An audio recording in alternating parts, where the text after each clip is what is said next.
my first commercial ever. It was the biggest budget I ever had, like $1.5 million for IBM, with Muhammad Ali in it and all these other celebrities and leaders. And everything was downhill after that. But I was going to say. I was there for a year and then did a Super Bowl commercial, Muhammad Ali, which was great. And then went to an agency called Fallon, New York, which at the time was only 35 of us, and we were like the third most awarded agency in the world. But then the creative director and president decided to quit to start their own agency. And so Fallon decided to close the office, even though we were so awarded. I guess they had gone through a lot of leadership there.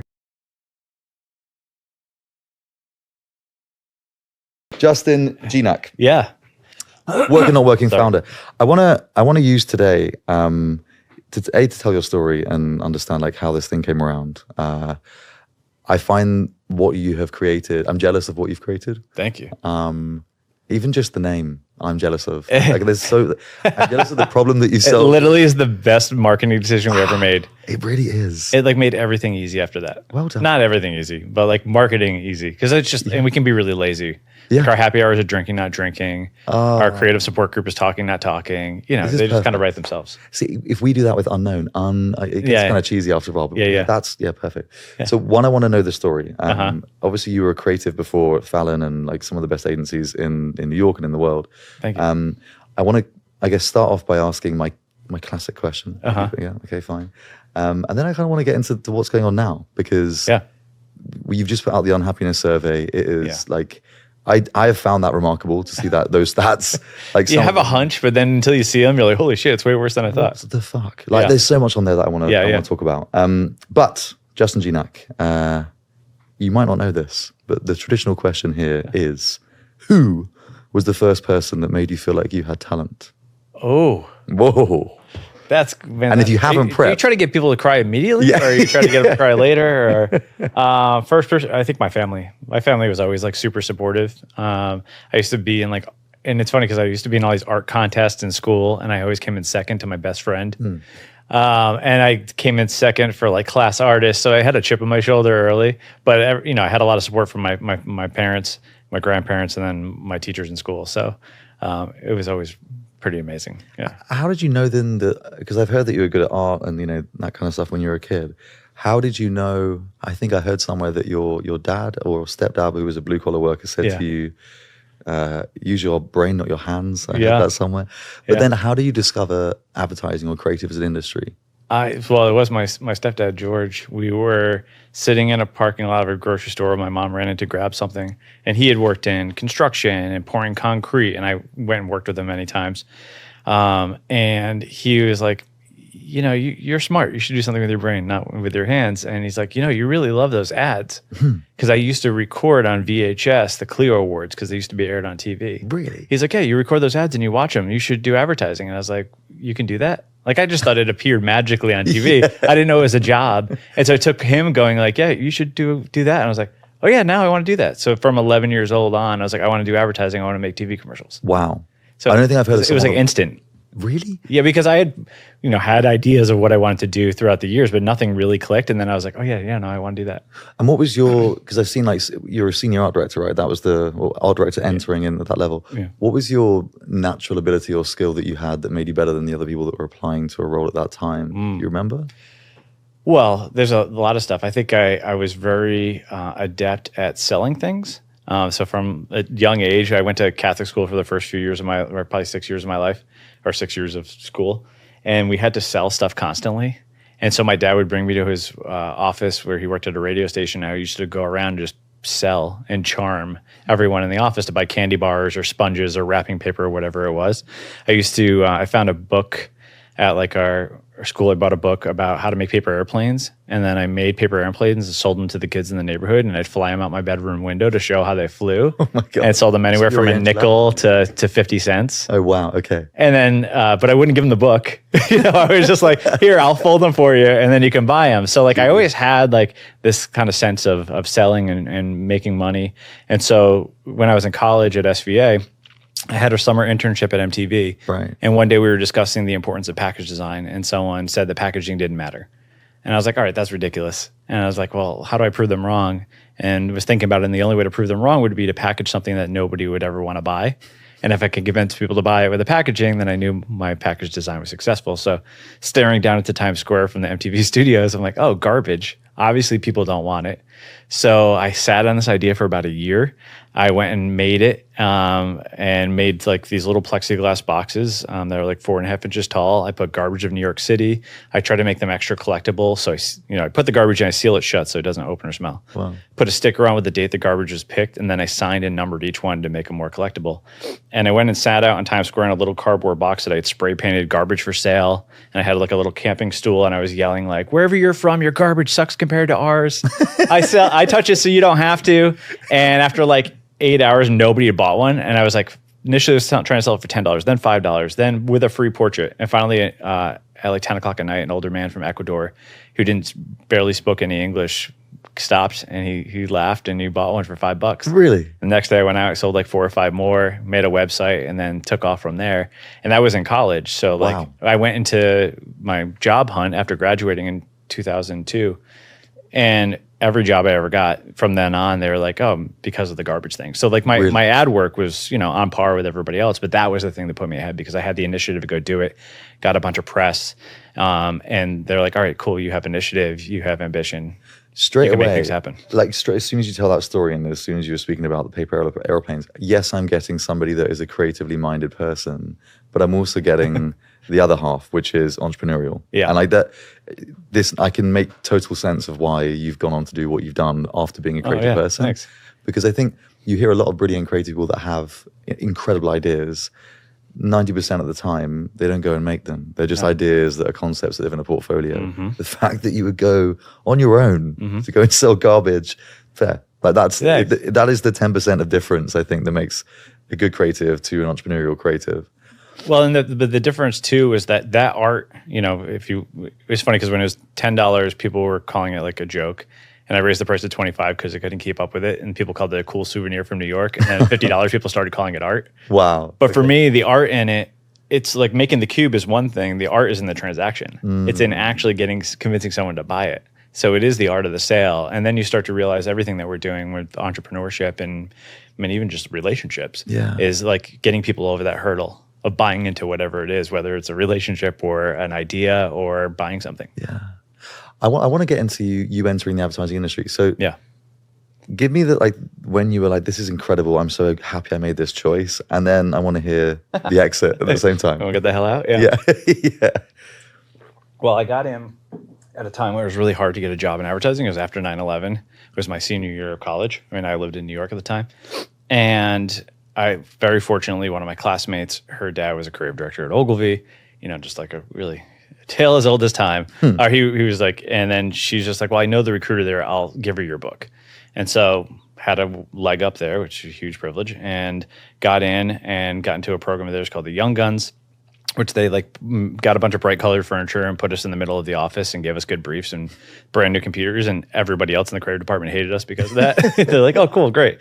But did that for about a year and a half and had a really good run. Got to do a commercial. My first commercial ever was the biggest budget I ever had, like $1.5 million for IBM. Wow. With Muhammad Ali in it and all these other celebrities and leaders.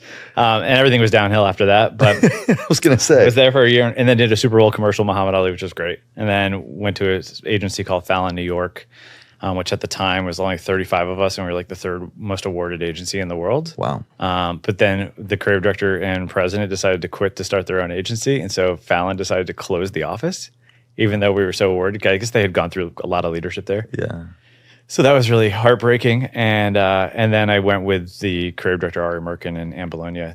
They went over to Toy, so I was their first creative hire over there, and that's where we did a campaign for Office Max, elfyourself.com, which blew up. But that campaign, we did 20 websites in 8 weeks, because the whole idea was like Office Max came to us and they wanted to convince people to go holiday shopping at an office supply store, which is ridiculous. Nobody would want to do that.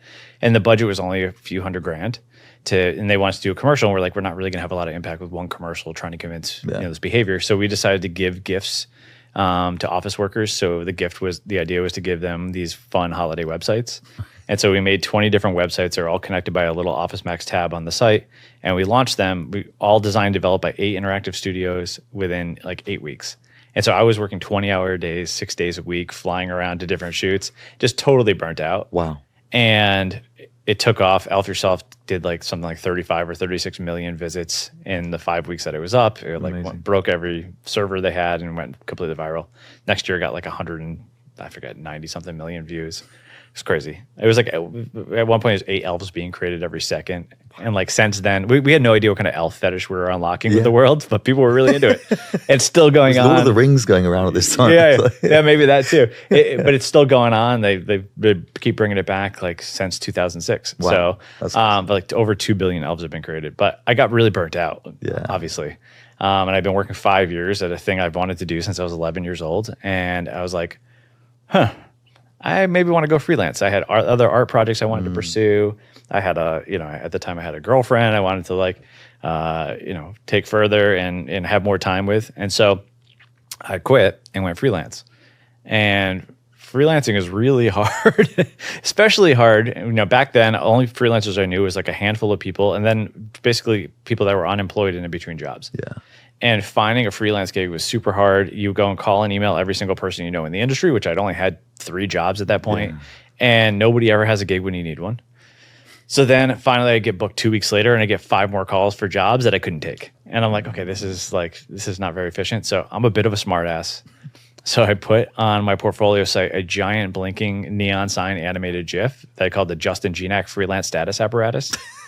And it just was blinking. It says Justin is working, Justin's available, or Justin's available soon. And then I had an overutilization of technology to follow my availability. So I had a Facebook group, a Twitter feed, a text alert, an iPhone app, and a mailing list. And it like a multi-channel. I was like, I wanted to make sure, like, whatever your main way of finding things out, I was there for you. Wow. And I ended up with about 40 agency recruiters following me. And anytime I flip my status to available, I'd get like a couple jobs within a day. Wow. Like 2 or 3 jobs in a day. It's funny because this is like before a LinkedIn or a Dribbble or any of these like websites where you could would have been around. Like 2007, 2008. Yeah. Maybe. So I had no other way of getting it out there. Yeah, so I made my own network basically. And it got to the point where recruiters were like, hey, Justin, I see by your little sign that you're working. Are any of your friends available? Because like the jobs I couldn't take, I would start emailing to my art director friends. And it was weird though, because people were like, oh, that's cool you do that. I'm like, cool I do what? They're like, cool that you share your contacts. I'm like, absolutely. Like there's enough work and I'm confident enough in myself that they're still going to call me again, even if I introduce them to someone amazing. Yeah. So yeah, I ended up becoming a rep like unintentionally. And then, my buddy from back in my Ogilvy days, Adam Tompkins, and I were talking. We're like, if that vacancy sign, basically a motel vacancy sign, if it could work for me, it probably could work for everybody. So we had the idea in like summer of 2011.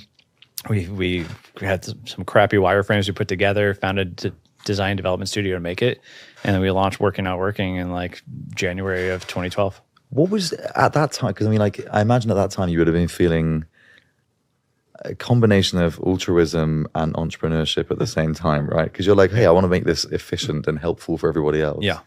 How you strike me as someone that's quite ambitious, but how ambitious were you then? And did you imagine it was going to become what it is now? Well, when you come into an idea that you're like, this has got to work. Because one, I thought it was going to work because it solved a problem for me really, really well.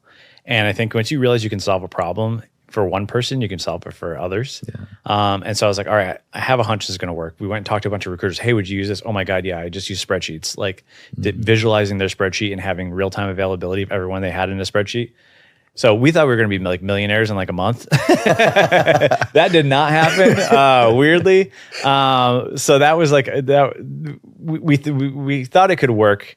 We were trying to figure out how to price it. Right. So like, at the time too, it was like a lot of headhunters, and I had a couple that I was friends with that were really good, but then there were a lot of big staffing agencies that were charging anywhere from like 100% markup, 120% markup on freelancers. Wow. So for us, we didn't want to dip into our friends' pockets. We didn't want to have to do like the stressful thing about being a headhunter is like, hey, when did people go back? Did they, did they do it within the window? So we're like, how do we make this just accessible? So we're like, all right, let's just charge a subscription and give people access. But we didn't know how to charge. So we just went around to all the recruiters and we're like, what is the most you could put in your corporate card without anybody giving a shit? And so the consensus was basically $300. Okay. So we made it $275 a month to like really? go under That's the radar. That's how we come come with it. What's the most we could charge for this without anybody like raising a flag? Wow. So we made it $275 a month, and then we started from there and grew it from there. Wow. Okay. It sounds like illogical, but also very logical at the same time. Yeah. Did you find that price point? Did that what happened to that price point in the end? Surely you had to increase it. Yeah, we had to increase it at some point, which we did. But yeah, it worked for a while. But yet, still, when people see things on the internet, they expect it to be free. Yeah. So even like then, like it was hard, sometimes hard to convince people to pay $275 a month. Yeah. But for the people who got it, like I have like recruiters that I'm still in touch with now. They were like, a buddy of mine had started like that spring. And his boss told him to get on working, not working. Wow. And he was a brand new recruiter, didn't know what he was doing. And then they were like, hey, we need a team in here for Monday. And by this is Thursday at 5 p.m. And by like 7 p.m., he had 3 teams lined up. And they're like, oh my God, how'd you do that? He's like, yeah, you guys made me look like God's gift to recruiting. And I got so many promotions and raises because of you. Really? And I was like, yes, that's awesome. And now he's got like a really big job. And he's like, yeah, I'm forever indebted to you guys because like literally like it was my secret weapon. I was like, amazing. Awesome, cool, great. Wow. Okay, I mean, that was my question. I was going to say, like, that was 2012. 12. Yeah. Okay, fine. The world then versus the world now. What's changed? What hasn't, man? Like it was crazy. Like I said, like there was not a lot of people freelancing, and I think it was really. I think we became a bit of a safety net for freelancers and creatives in kind of New York, LA, San Francisco, to go like, all right, this job kind of sucks, or I'm miserable. I think I can freelance. Like I've been talking to a lot of friends; they're doing all right with it, and we weren't the only way people were getting freelance gigs, but we're helping them get out there and get exposure, and so people became more comfortable with taking that risk and taking that jump, and then LinkedIn and everything else that came up, but. So that really made a big difference. So now you have people with a mindset like I can freelance. It's a viable thing. And if I find the right opportunity and the right people and I want to go back to full time, I can do that, and it became this, much more fluid. I think in the past few years it's been kind of crazy with COVID, and then everyone pulled back and there weren't a lot of jobs. And then all of a sudden 2021 hit and it was like the workers had all the kind of power and leverage. And then, I can get a little political with this, but there's like a pseudo global recession, which never really came to fruition. It might eventually, but I think it was a lot to scare people back into taking power away from the workforce. I want to speak about that in a second. That's the second third of the conversation. Yeah. Because that is. Yeah. We'll get into all that. But I want to kind of go, I guess, back to the kind of middle part of working, not working. When was there a moment where you went, holy shit, this is actually creating value, but also like I know this thing I've created is good? I think pretty quickly within a couple of years. No, maybe like even within a year, because we just heard, and we didn't keep track of when people got hired. Okay. Because we weren't doing that. Like, hey, people getting paid per hire or whatever. Yeah. So we'd only really, and we let people basically go through their own email, and it was just a way to discover. So we only knew people were getting hired if they texted us, called us, emailed us, or at one of our parties or happy hours, going like, oh my God, I got like every job this year from you guys. We're like, okay, cool. We did a survey and we're like, how much money do you think you made from working? And people were like hundreds of thousands of dollars. And this is a couple years in, someone said they made over $1 million from gigs. I'm like, holy shit, this is cool. This is working. It's amazing. And the recruiters also found it invaluable. So that was really helpful, but it was always anecdotal. We had to be out there talking to people because that's the only way we found out if people are actually getting hired. How did you change that? Is that still the case now? It's kind of the case. We allow people to mark if they made a hire through the platform, but there's no, they're not forced to, because it's not like they're getting the transaction or the payments are happening through it. So it's kind of like, if they want to, they do. But it's like having a sensor, but we're really trying to not create more hurdles in how people already work and allowing them to use how they already staff and pay talent and all that, and just work seamlessly with that. So how did you do that? Because I think that's the part that I think is everyone, you could have easily said like everyone wants to get more jobs and everyone wants to have access to more people, but that's LinkedIn, right? So that wasn't you're not selling the same thing there, right? Right. What was the USP? What was the thing that made this thing uniquely valuable? Well, at the beginning, it was super exclusive. So we started with the 300 best freelancers we knew in New York, LA, San Francisco. Okay. We gave them all 2 invites. We said, hey, we've got the best agencies on here. Here's a couple of invites. Don't screw it up. The people got to be really good. Nice. Very quickly, we realized folks didn't have as much loyalty to our brand standards as they did to their friend who's sitting across the table from them. And so we had to make it so that those people were vetted just to make sure everyone was up to the standard. Okay. So it was hard to get into, which, was great for the people that get in, pissed off a lot of people. But a lot of people like made a profile and put like one project on or like a one JPEG. and then didn't get approved, and they're like, Google me. And it's like, well, that's not how the internet works. Like your profile's like up against other people's profiles, and also get over yourself. So it was like, people sometimes didn't put effort in, and they're like mad, but it was really hard to scale it though. We had 8,000 people in a queue, even when we had 2,500 people on the site that had all been vetted by us. 8,000 people waiting to join. Waiting to join. And then it would take years. And then like it would be like a recruiter from an agency signs up in Minneapolis, like, oh, let's go through all the Minneapolis people. That's not how you launch a market. It wasn't really the most efficient way. So we realized, and there was a ton of good people in there. We just, with the 1 or 2 people we had doing it just took forever. Yeah. So we relaunched in 2017, and we allowed anyone to make a profile. Okay. And then we had a membership board of, some of the best people in the community vetting all the talent coming in. Genius. And it's good. A lot of people were upset when we did that because they're like, hey, this used to be really cool and exclusive. It's not exclusive anymore. We did a great job of making this exclusive, but we all know the industry, the creative industry needs to become a lot more inclusive. Yeah. And we need to allow people to be part of community, to grow their skills and really become better and get to that level that other people are already at. So how do you stop? Because the world doesn't need another job board, right? Yeah. I think that's the... Yeah. It's funny, I speak to so many recruitment entrepreneurs and they always arrive at the same tech idea. And that is usually a job board, but masked in a different way. Yeah. This to me, and the thing I fell in love with when I looked at it, it didn't feel like another job board. Yeah. I think because of the exclusivity, but also because of how it looked. And, you can see it's been designed by a creatively minded person. How do you keep the level of scarcity and lure? Because that's hard. It's really hard. It's hard too because... and it's a thing that it's been a challenge for us because it's like, hey, we've got 50,000 people on. The people who got jobs all the time because they were the only, 20 art directors on are like, hey, I don't get anything from this. And then other people are like, hey, these people, like there's other people on that maybe you want to be part of a club that you think you are, like aren't cool enough to be a part of.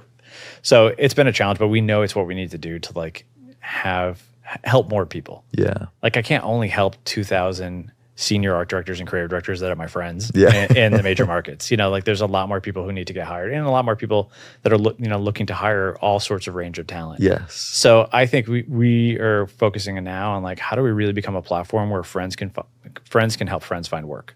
I really like that. Because it's so lonely when you're on the job hunt. Yeah. You are going through every job board one at a time, and that's just like so demoralizing. And I hear, I host this creative support group for the past few years called Talking Not Talking every month, and just people are struggling. And so I think we need to come up with even better tools and really rethink how we're doing things, which we're working on now, of how do we help the community? Like, I think one of the things we did really well prior to COVID was community building, and we were doing events all the time and bringing people together in person. It's really hard to replicate online, and we're now trying to figure out how to get back to that, because that was our differentiator. That's what like we had amazing happy hours, and we had amazing parties, and people were meeting and collaborating from these things. And like our holiday party in 2019 had 2,500 people at it at a club in Bushwick, So it's like that's where we had gotten to, and then COVID kind of like shook everything up. But I think now is like a really good time for us to go and rethink what's really relevant for now and for the future. And I think it really is the power of the community and helping you get hired. 100%. I mean, we spend a lot of our time on LinkedIn with Unknown. The amount of people that just want to nominate their friend, like they read a post and they go, shit, that sounds like Simon or Daisy or whatever. If somebody just could design something around that made it vetted and smart, because otherwise everyone would just recommend everyone. And I think that's probably the challenge, right? Like, how do you get specific recommendations from the community that aren't just like, oh shit, this person needs a job? And we have something we're working on now, which hasn't launched yet, so I can't talk about it yet, but I think it's that. It's like, how do we make it more human, more personal? Like, we have a line now that we've been using is like, fight robots, hire humans. And like, we get AI is a tool, it's going to be a tool, whatever. But we need one of our company values is fight the robots. And the first line in that is, when the machines rule, our humanity and creativity with the only weapons we have, wield them ferociously. Love that. And that's what we got to triple down on that, And so how do we enable our community to do that? My dad gave me a piece of advice when I was younger, which is based off a Zig Ziglar quote, but it's help enough other people get what they want and you'll always get what you want. And so I've lived my career like that. It's like why I was referring friends and all that. And so like, how do we help our community live that too? Because it always comes back around tenfold. 100%. But like, it's really hard because we've been taught from the industry and also from capitalism of the scarcity mindset. And there's abundance and there's enough to go around for everybody. Obviously, it's going around in different ways now. We got to really think about what roles and our skills are as the needs evolve with technology and AI and everything else. But there's still what we do as creative people and problem solvers is really needed. Yeah. And there's a value on that didn't exist 10 years ago. The expectation of products to be well designed, from Google and Apple and Airbnb and everyone else. It's like my mom caring about the UX of her phone experience. Like I wouldn't have never expected that, right? Yeah. And so there's a value on good design and creativity that just didn't exist, and creatives being in the C-suite and everything else. So I think what we do is very necessary. It's just a matter of rethinking how we're doing it, and then really making all of that accessible to as many people as possible. I want to speak about now, because you kind of, it's a nice segue into today. So, I mean, I asked the question, which was so hard to answer, 2024 versus 2012, which is when this business was launched, right? Yeah. What has irreversibly changed since then? I think there is, the gig economy in general. I think, with COVID, there was a massive reprioritization of what's important to us individually and as a collective. Everyone was rethinking where they want to live, how they want to live, the work they want to do, who they want to do it with, and that was on the heels of Me Too and on the heels of Black Lives Matter. And like, people are not putting up with bullshit in their jobs anymore. They don't want to put up with toxic bosses. They're not going to put up with harassment. They're not going to put up with spaces that don't feel inclusive. And so it was shocking to me how many companies just ignored the will of their workforce of like, hey, I really need the flexibility. I can't, I got to drop my kids off at school. I can't do the commute. I'm actually way more productive if I spend an hour commuting each way at home, working on stuff and answering emails. Now you got to be back to the office. And I get there is a case to be made for collaboration and things that you can do in person, but not to the level that we're seeing it, or people are being forced to, because they have to pay a fee to the real estate gods to make sure that we're using all this space. So I think ignoring there was such a push for DE&I and resources for employees and their people, and then those departments have been slashed. There's some agencies, there was a 30-person department, now it's one. The recruiting teams are being slashed to 1 or 2 people, and the only currency you have as an agency and a creative company is your people. And if you're not investing in them wholeheartedly, you're gonna lose them. And the fact that agencies came back and they're pitching like crazy, and it's pitching so thirsty on stuff that you're never gonna win. There's a great saw a great talk by this guy, Canadian, Blair Ennis, and he has a book, Win Without Pitching.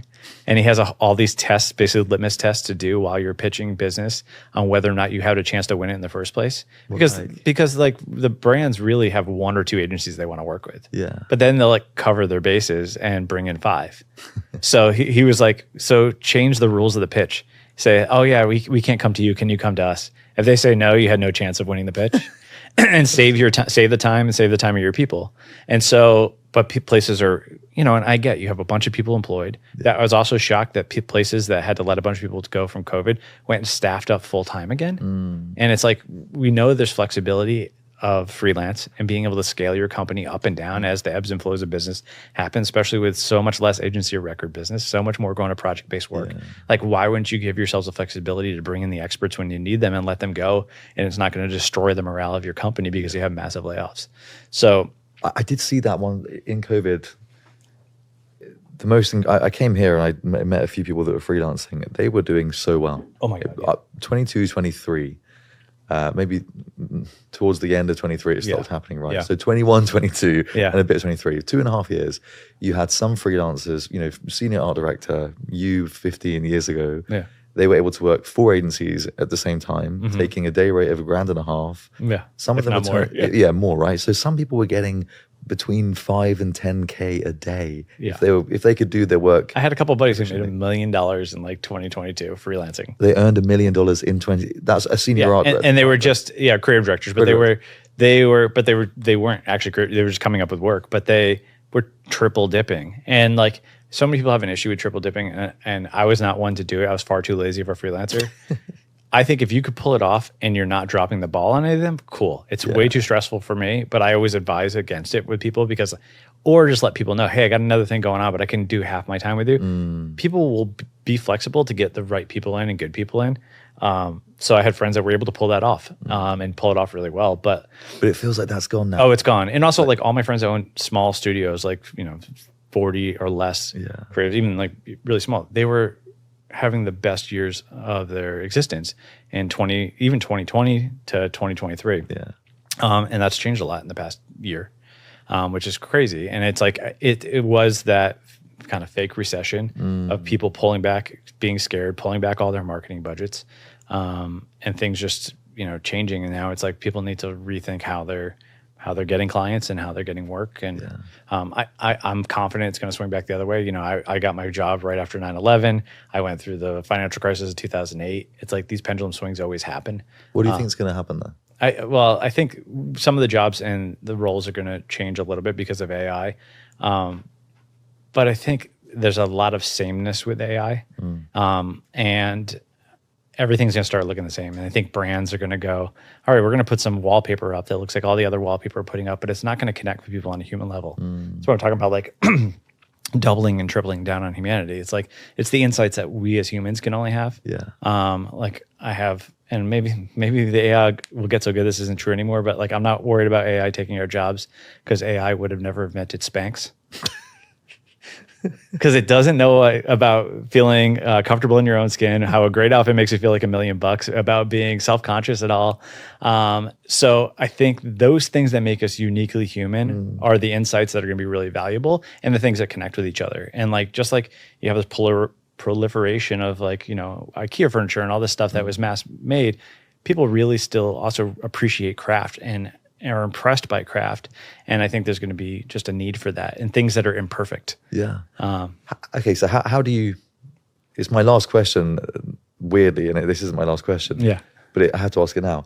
If you are a 21-year-old Justin entering the industry now, you want to be a senior art director, you read ads were still knocking about 21 years ago, right? Yeah. So like, what would you do now? If you were to prepare yourself or future-proof yourself and you're 21, you like art direction, you like design, you like ads, but you know that there's this big beast around the corner coming called AI. Yeah. How would you go around future-proofing yourself now? I'd make a lot of shit and find my voice.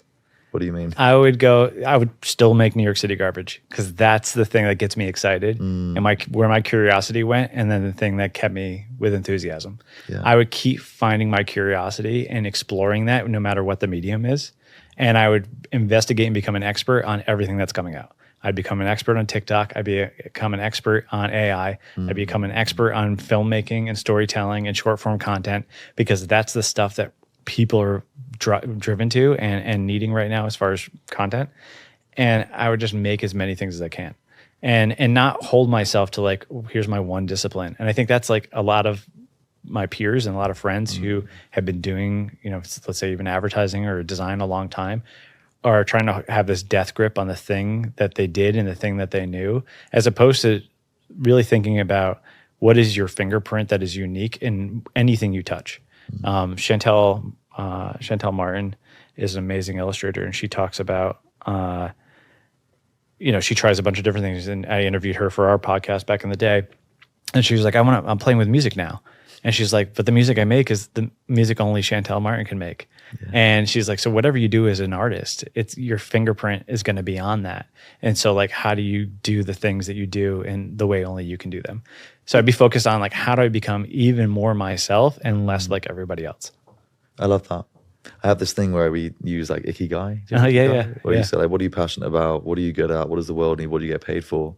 We swap out what do you get paid for and just like what makes you weird, like because if you look at those four things, and I think it's an interesting concept, this, because again, similarly to you, when we put a post out on LinkedIn, it'll say culturally minded creative director, someone that understands how to write big crafty ads but also how to make TikToks. The creative directors of the last 20 years are like, why do I need to do they've refused to evolve with the time, and you feel really bad. It is because especially the advertising industry was built on weirdos. Yeah. Like another one of our company values is champion the misfits, because like, as creative people, we chose the path less traveled. Like we are not encouraged as kids and as young adults and as people going to school to pursue art. It is like frowned upon. It is mocked, the starving artist. All of that is like, so it takes a lot of courage, bravery, audacity to pursue this. And so like lean into that, like know that you are brave and you are creative and you are unique, and then really, really hone in. And what is the thing that makes you weird? What is the thing that makes you unique?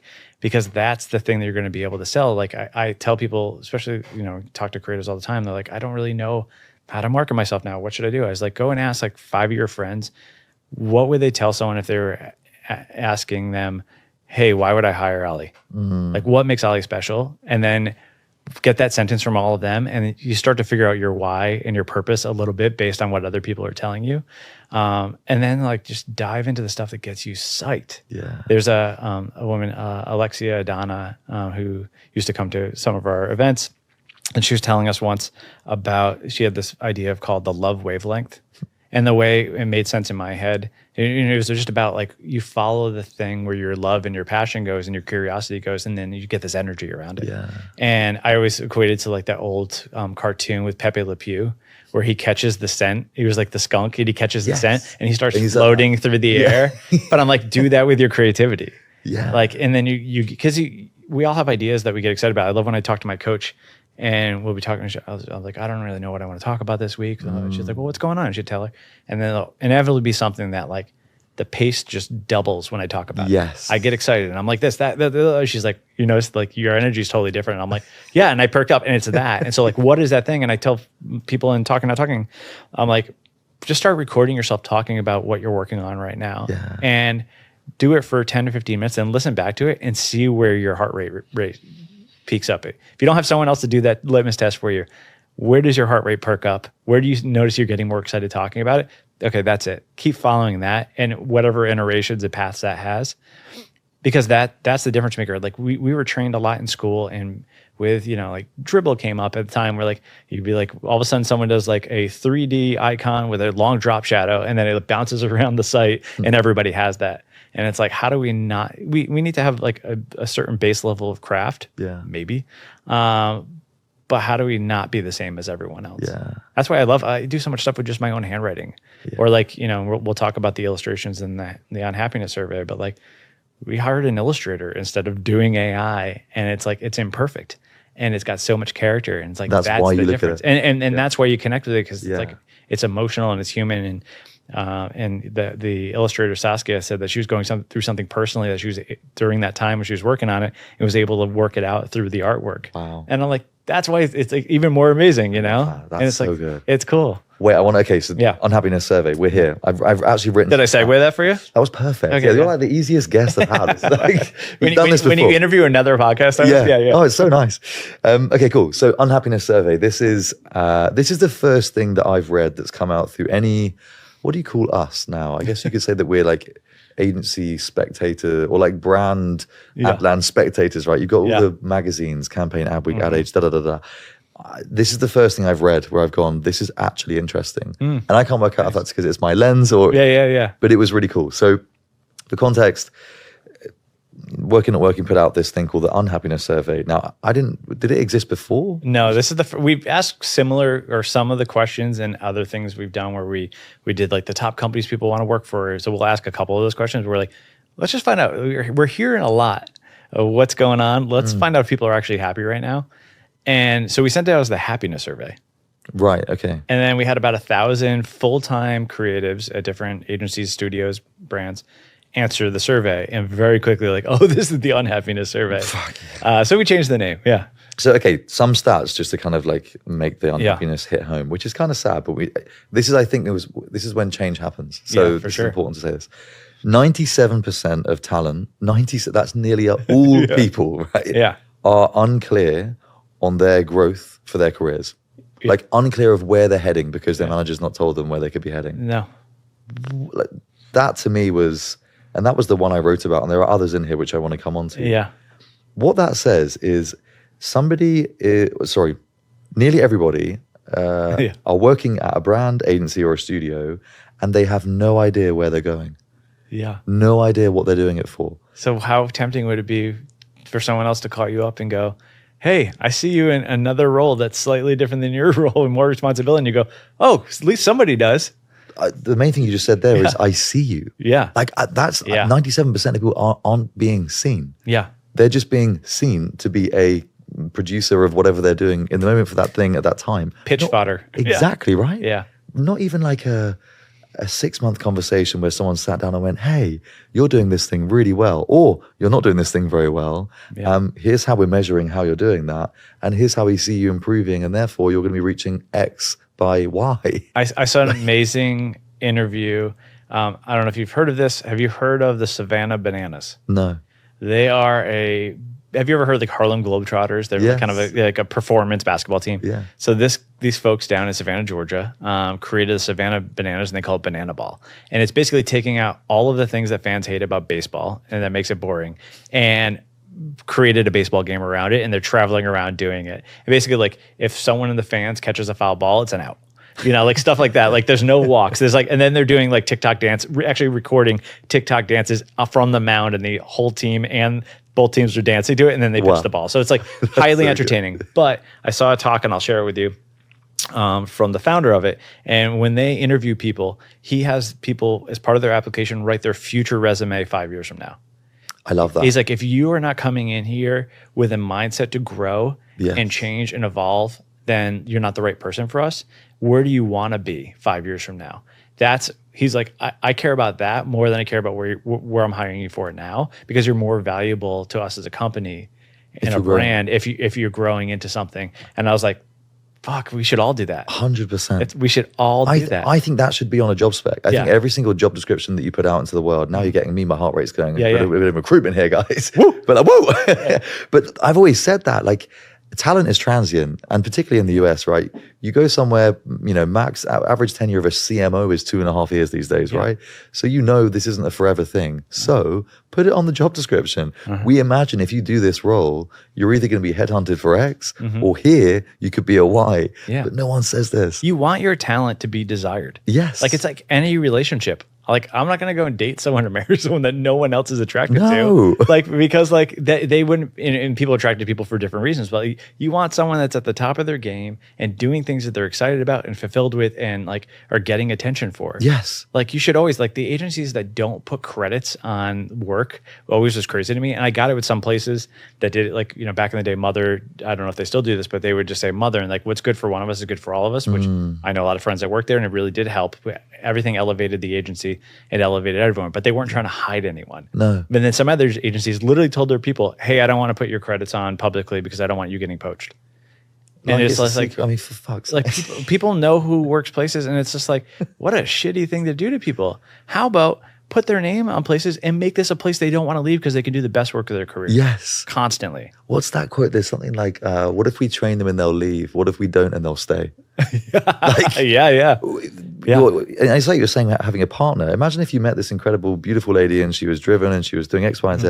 And as soon as you stayed together, she just went, oh, I'm done now, right? That's me. Yeah. Like, I know a lot of guys that do that. Right? Yeah. And I get that, right? And I'm going to let myself go now. Well, fair enough. But like, it's not. It doesn't keep you happy. It doesn't, engaged. or employed. And like, I think you should be. The thing that keeps you at the top of your game is being able to be embarrassed, being able to be kind of, shown that you're not as good as you thought you were. If you want to stay in the ivory tower and don't get challenged, then you will be unemployable in about 3 years' time. Well, there's another spot of that where I have friends who have been in this business a long time, got into management roles, got away from the work. Yeah. And like I remember when I started at Ogilvy, and there'd be like some old dude in an office, and found out he makes a lot of money, and just looked miserable sitting in there, and he was collecting a check, and I'm like, I don't want to be that guy. And so I hear a lot of friends, and there is ageism in the industry, but there are also a lot of people that refuse to evolve. They refuse to keep growing, to stay curious, to be irreplaceable. And I think that's like, so I tell a lot of friends, I'm like, how are you not on TikTok? Yeah, I know you're 50 years old, but you have to figure out TikTok. You have to figure out everything else that's young and relevant, because you have to make yourself irreplaceable. Or make yourself doing stuff that's still so cutting edge and still so unique, and whatever tools are out there that people are going to keep trying to poach you. But if you're going and just like getting in a management position, getting super comfortable, buying like a Porsche and a big house, and then just waiting around. Sure, your client relationships and skills are really important, but those clients, we know CMOs leave every 18 to 24 months. Yeah. That only goes so far. But like, you have to still be someone that's making amazing creative work yourself. And maybe it's a side thing or whatever else, but like, don't just allow yourself to be phased out. Yeah. And it's like, you know, I like to say, like, you have to keep Madonnaing yourself, you know, like over and over again. Sometimes you're going to go and like, you know, you'll have different phases. Sometimes you'll get a British accent, whatever it is, you keep reinventing yourself constantly. Like, never stop peaking. And so I think that's like, you know, like, don't let, you know, your heyday be your heyday. Like, keep going and keep staying curious. And if you find yourself just showing up to meetings and, you know, doing the thumbs up and thumbs down to shit, like, your days are numbered, unless you own the place. Yeah, that's bang on. I like the idea of, because that if I was a, you know, whatever 50-year-old creative director right now hearing this, I'm like, oh God, I'm overwhelmed. I actually think even just picking one of those things, like picking influencer, go and learn how influencer works. Yeah. That's where a lot of the budget's going now, right? Yeah. Go learn how AI works, like TikTok, whatever. Just one of those things will put you at a competitive advantage ahead of everybody else. So yeah, I hear you loud and clear. 41% of people want to leave their jobs in the next 6 months. And 56 in the next 12 months. 56, so that's 56% in the next 12 months, 41% in the next 6 months. Which is basically saying like over half of people are unhappy in their roles. And like literally want to get the fuck out. Yeah. Wow. And like, you're like, okay, if I'm being burnt out and I'm working on stuff I'm not passionate about, like how many times, I worked at agencies where it's like, there was the big, terrible asshole client and big piece of business, but you gotta do your time on it to you know, keep that client happy, because yeah, it is paying a lot of people's salaries, but people are miserable, and you go and spend 6 months on that and you're like, why am I here? I'm gonna go freelance and say yes to whatever project I want to say yes to, or work on my own art or whatever else. I don't have to stay here anymore. And so like, I love when agencies fire clients. Like, I love when they, like, you have to have clients that align with the values of your people and the interest of your people. And we have a whole other thing we talk about after the Unhappiness Survey of a thing we just launched, the internal platform. But it really is about finding out what makes your people tick, what makes them excited, and how to bring in business that aligns with their passions and interests. That feels and like values. The most important thing, right? Any agency now needs to focus on doing. As tempting as I love that quote. Never lick the lollipop of mediocrity, otherwise you'll suck forever. I feel that's so good, but it's true, right? Because there are these big lumbering accounts. I mean, we have you get comfortable. Like, don't so get comfortable, and it's so tempting. But you can see, like Fallon, by the way, in the UK, there was a time where they won our equivalent of Walmart, right? Yeah, it was called Asda. And it walked through the agency and dragged out, this is the agency that made fucking Gorilla, you know. Oh my God. And they had 100 creatives in there, and they had about 5 by the end of it. And that was the end of Fallon London. I mean, they're still going now in the Urbanette. But like, you see the temptation and the destruction that then leads to for the sake of greed. Whereas, it's hard though. And you flip it on its head, right? If you were an agency owner, leader, what do you do? How do you recorrect and make sure that you're the place that everyone wants to work at? And I guess the better question is, what do you think you have to sacrifice in order to get to that place? Well, it's amazing. Places that are so good at marketing other people's ideas and products are so fucking awful at marketing themselves. Yeah. You go to most agency about pages, and I actually did this, and I should put it out live. I took a dozen or 15 agency about pages, and I took the name of the agencies out, and I gave a few people the names of the agencies. You could fill them in. Here's the 15. I'm giving you that much. Nobody could get like more than a couple right. Really? Because they're all the same.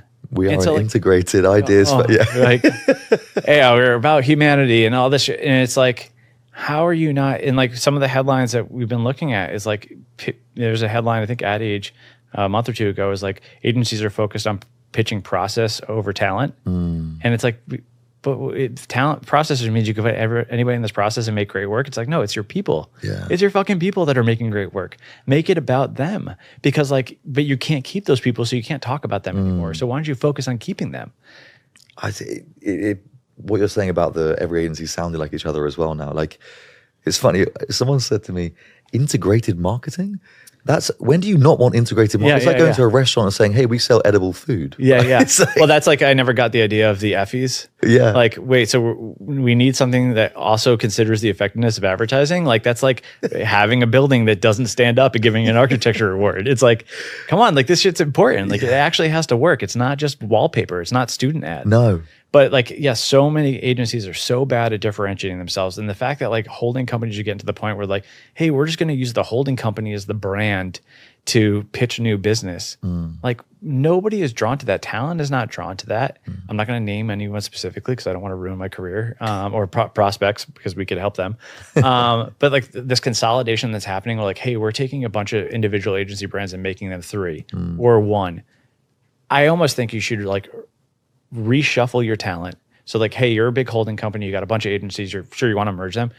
Have a draft, almost like a fantasy draft. Wow. Figure out the 5 people you want to build agencies around out of all of these agencies. What is the key differentiator for those 5 people or the 5 teams? All right, these people really are passionate about social good. Great, we're going to build an agency around them, create a new brand there. These people are really great at comedy and tapping into young people. All right, let's create an agency around that. And then those are the people that draw new talent to the agency and to the brand. So create brands around those people, make it about the people again and what the purpose of those people and what drives them. And then let those people be the beacons for more like-minded people. And then let those people as a group be the beacons for the clients that want that. Yeah. As opposed to every agency trying to do everything. Like let's get back into specializing and doing one thing really well and giving more of a startup culture and more of a boutique agency culture in these big agencies. Because like to try to do everything for everybody, you're not going to please anyone. Like I was always, like I sold garbage, right? But like my idea with that was like, if it can resonate with 5% of people, I'd be really happy. Yeah. Because they feel like they're in on a secret and they feel like I'm speaking directly to them and everyone else is like, why the fuck would you buy garbage? Yeah. And I think that's the case for anything that we're marketing. Like you got to speak and connect to the people very, very directly. Now, Elf yourself was probably the exception to the rule with that, where like everyone was making a fucking elf of themselves. But I think agencies are going about it all wrong. And now there's small shops that are doing really well, like the Mischiefs of the World and all that, where you're like, I know what I can go to them for. And they're differentiating and they're sticking to who they are and what they're all about and attracting the right types of clients. Yeah. That you've put that really, really well. And the last question I had on that was the 65% of people moonlighting and not telling their, Oh yeah. And I don't know, I wish I had a little more nuance on that. So yeah, 65% of people, full-time workers are freelancing. Half of them are not telling their bosses about it. I don't know, and there's probably a few different ways this goes. They could be freelancing doing the exact same thing for someone else and kind of covering their bases because like the myth of stability of a full-time job is become a little more apparent that like it isn't real stability. It's a little more stability, but it's not real stability. No. But maybe they're just covering their bases to make sure like, hey, I've got to have money coming in, or they're accepting less money for these jobs now. And so like, hey, I got to compensate somewhere. Or other people, which I know a lot of folks were, hey, I have a real passion of illustration or baking or whatever else. And they're freelancing, maybe not freelancing as a baker. I know some people selling baked goods, but like freelancing and a thing that they want to pivot to, but they're not sure about. Yeah. And I always tell people that's the way to do it. Yeah. Because I've had friends go and like quit and become an illustrator and they're like, oh shit, that's not really enough work. I got to go and get a thing back. So it's like, keep the side hustle and the side gig going until it gets in the way of the day job and you have enough confidence that like that, all right, that thing can pay my bills. And then you make that jump. But like until then, like just be, freelancing on the side. So I don't know of that percentage of 65% of people where they fall in that camp.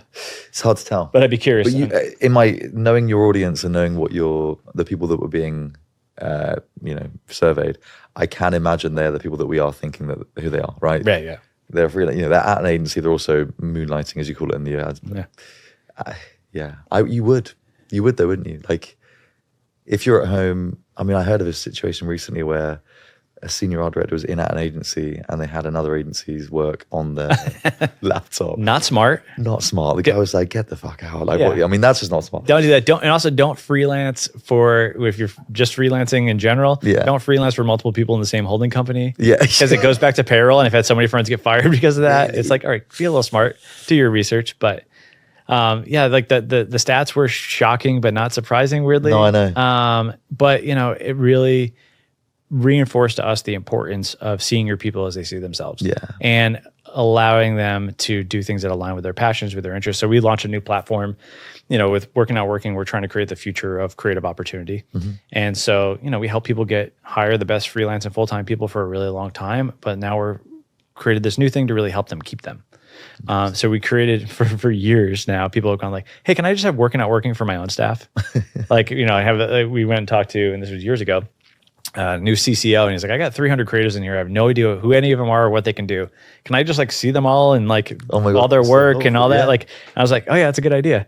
And so finally we built it last year. We launched it with Wyden & Kennedy as our launch and design partner. And it's called Internal, without any vowels, so NTRNL. It was a joke name as an ode to the greatest boy band of the early 2000s, NSYNC. But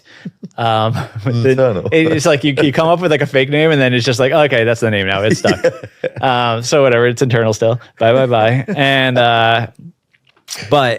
so what it is basically a platform where people can go and create profiles, and it's for the entire company, not just the creative department. Wow. The entire company creates profiles with their, of course, name, and then also all their passions and interests. So we have an Ask Me About section. So you could put everything that you're into. So sure, I put basketball, but I can also clarify I'm a Celtics fan.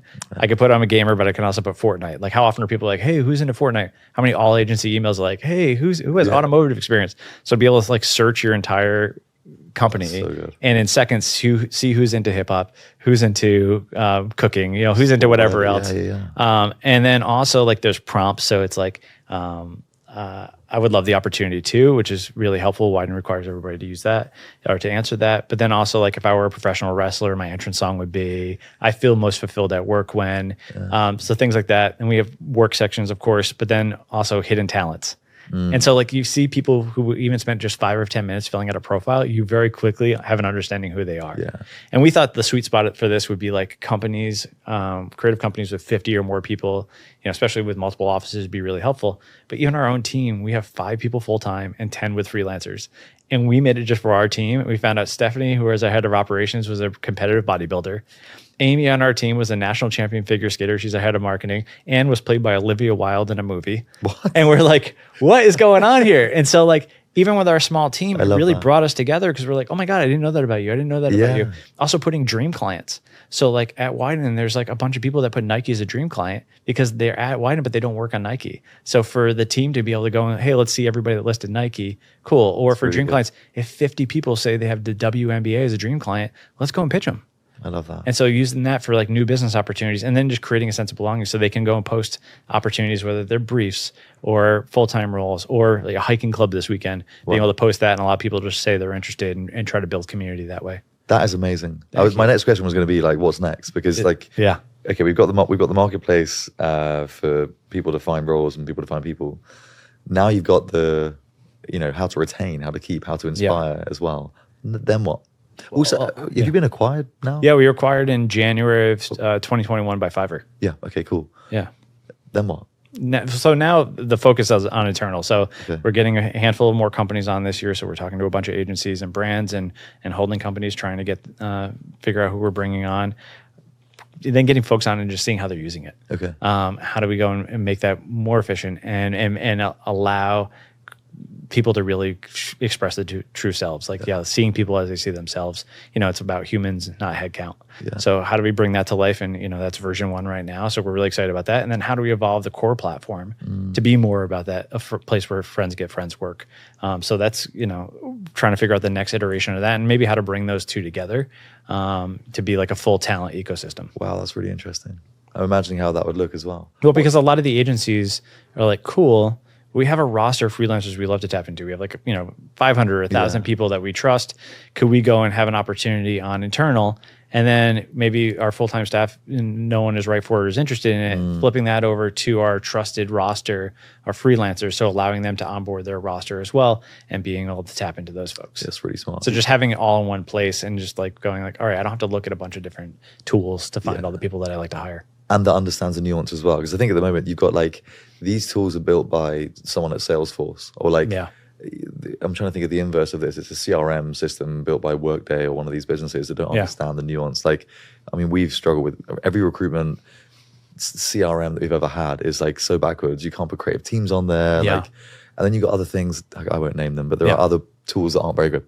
Yeah. So this is needed, and Thanks. I think it can't be built by anybody else unless they understand the nuances between creative and design and art direction and all those weird, wonderful things, and strategy. You know, there's a whole bunch of different roles that you can't understand unless you've been in them or understand them. And this is and that's the difference. Like, I think you were asking, like, what made Working Not Working work? It was like, we were creatives ourselves, and we made it for our friends. And we made it for our friends who are creatives and our friends who are recruiters. And then, like, actually giving a shit about what they need and their happiness, like, makes such a difference. And I think with internal, we're just really excited because it's version 1 right now, and there's a lot we can do. But I want to just see how people are using it and really keep diving into making that better and smarter, and really help people stay at their jobs, and making sure, like, you know, there's so much anecdotal stories of, like, when I worked in agencies and, like, things coming in that I would have been great on. I would have, like, sure, I was working on something 90% of my time, but I would have made time to work on my dream thing. And, like, Nicolina, our managing director, she was at an agency and they were pitching the NFL.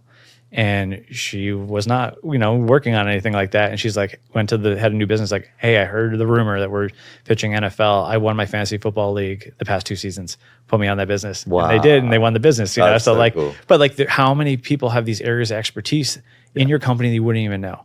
Like, what are they nerding out about? Like, what subreddit are they a moderator of? And like, what rabbit hole of TikTok are they an expert on, or are they a fan of?